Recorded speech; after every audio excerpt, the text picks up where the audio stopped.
Time now for Inside Utah Politics.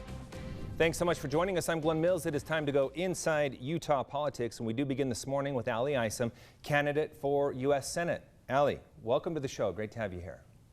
Thanks, Glenn. It's my pleasure to be with you. Okay, you are well known in political circles here in the state of Utah, but the average voter maybe hasn't had the opportunity to get to know you yet. So let's dig into your background.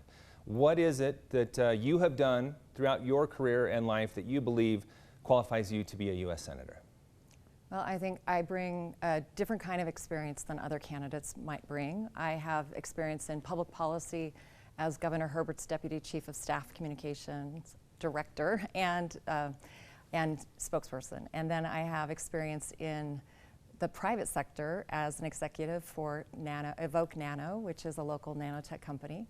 And I spent a long time working for my church as well, and learning about what makes humans, what gives humans meaning in their lives all around the world, people of my faith and not of my faith.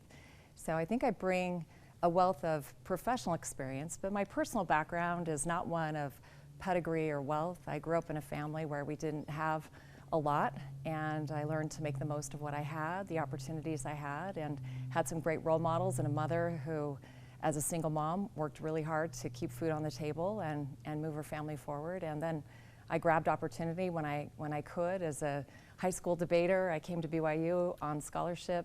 I met my Idaho farm boy in college, and we've raised our 4 children here in Utah. So raising children and a family in Utah has shaped who I am. It shapes what matters most to me. It gives me a focus on Utah families in particular.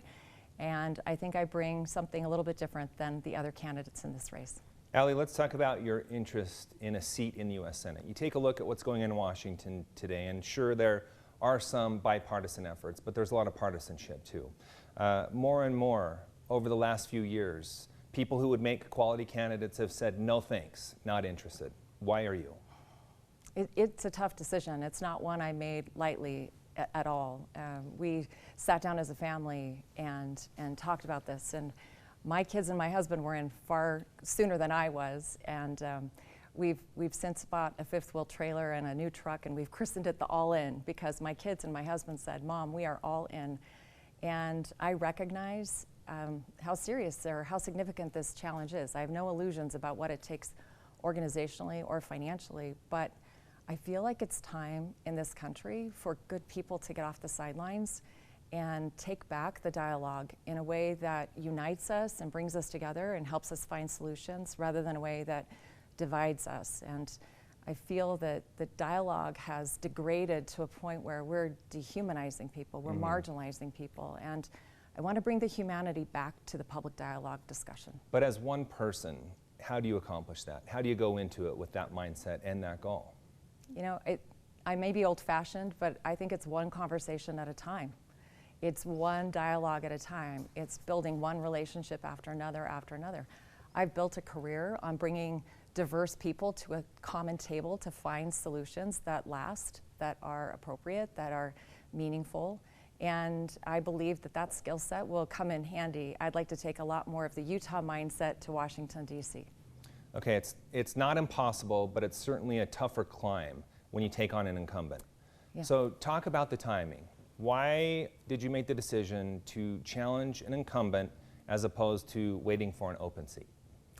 You know, this isn't about Isom getting to Washington, D.C.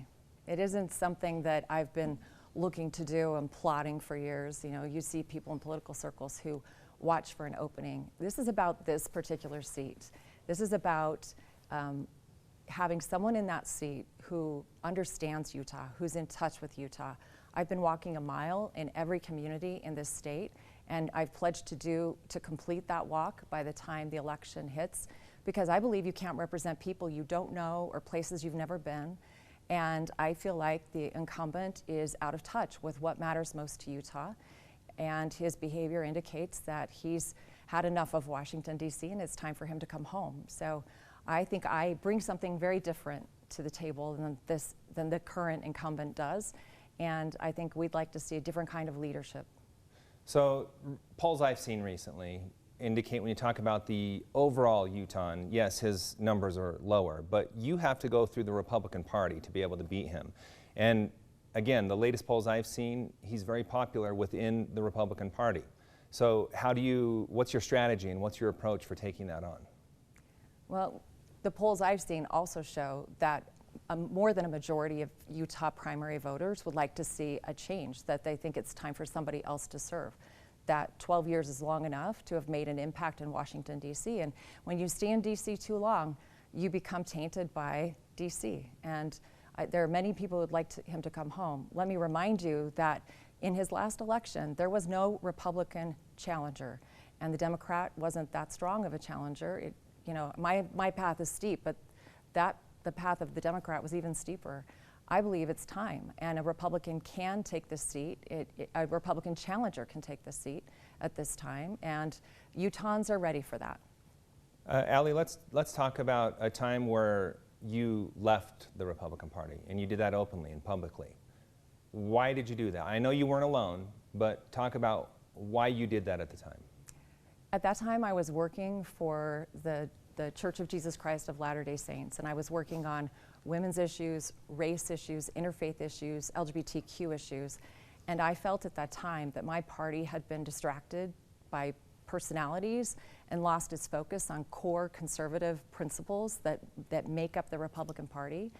And for me, my identity as a Republican has never changed. I've always been a Republican. I've never joined another party. I simply unchecked a box as the last way of my being able to say, I reject the direction we're going. This doesn't feel consistent with who we are as a party. And I know this party. I've worked in the guts of the Republican Party for 25 years in the front lines as a grassroots worker in precincts. I've been a precinct chair, a Senate chair. I even chaired the state Republican convention one year. I've been an alternate national delegate, state delegate, and county delegate.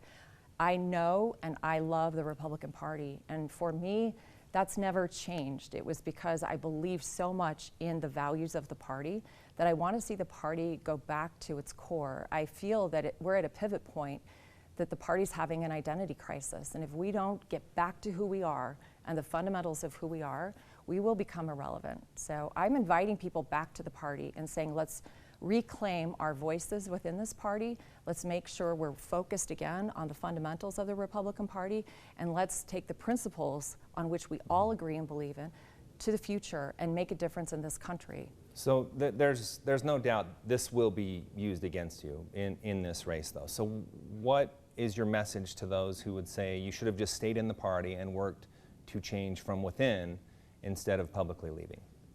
You know, I worked within the Republican Party for 25 years to make those changes, and for me, I'm not finding that this is a litmus test question for people who understand and have a sense of integrity about the principles of the party. You know, I unchecked a box. My identity didn't change. I reaffiliated to vote in the next election. For me, those core principles and the Republican candidates are the ones that I cared about seeing elected and advanced in the process. So that's never changed for me. Who I am hasn't changed for me. And those core principles of fiscal responsibility and limited government and local government governing best, those things have never changed for me, and I'm still very deeply committed to them. I always have been. And I think what it shows is that I'm willing to express myself and stand on principle, but also understand the pragmatism of having a voice in the process. Okay, we have run out of time. I do want to mention to our viewers, you are taking the dual path to the primary. You're going to collect signatures and go through convention. This won't be the first time we talk to you. Thanks for your time, and we'll be checking in with you again. Thanks, Glenn. It was great to be with you.